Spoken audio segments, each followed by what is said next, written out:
मोहोळ तालुक्यात जिल्हा परिषद आणि पंचायत समितीच्या निवडणुकीत रंगत वाढली आहे। राजन पाटील यांना उमेश पाटील यांनी संतोष पाटील या दोन्ही भावांनी आव्हान दिले आहे। नरखेड जिल्हा परिषद गटातून संतोष पाटील आणि कुरुल जिल्हा परिषद गटातून उमेश पाटील रिंगणात आहेत। या निवडणुकीत अजित पवारांचे राष्ट्रवादी काँग्रेस आणि एकनाथ शिंदे यांची शिवसेना यांची युती आहे। तुतारीचे आमदार राजू खरे हे सुद्धा या युतीच्या बाजूने आहेत। संपूर्ण जिल्ह्याचे लक्ष नरखेड आणि कुरुल या दोन गटांकडे लागले आहे।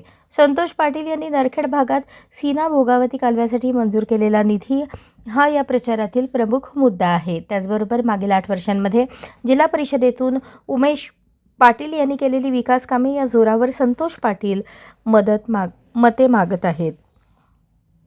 कुरुलमध्ये स्टेशन असताना सुद्धा त्यातून वेळ काढून उमेश पाटील यांनी मोठे बंधू संतोष पाटील यांच्यासाठी सभा घेतल्या। सभेला मोठा प्रतिसाद मिळतोय।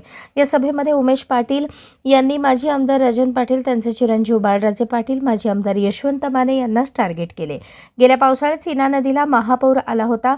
या महापुरात अनगरचे पाटील आणि त्यांची मुले कुठे होती असा प्रश्न करत उमेश पाटील यांनी त्यांना डिवचले। अजित पवारांचा पक्ष आणि घड्याळ संपवण्यासाठी हे प्रयत्न करत आहेत। कुरुलमधून उमेश पाटील आणि नरखेडमधून संतोष पाटलांचा पराभव करायचा आहे म्हणून संपूर्ण मोहोळ तालुक्यात फिरत आहेत। पण तुमची साथ असेल तर हा संतोष पाटील आणि उमेश पाटील पडत नाही। हा शहाजीराव पाटील यांचा इलाका आहे, तुमच्या लोकनेत्याचा नाही।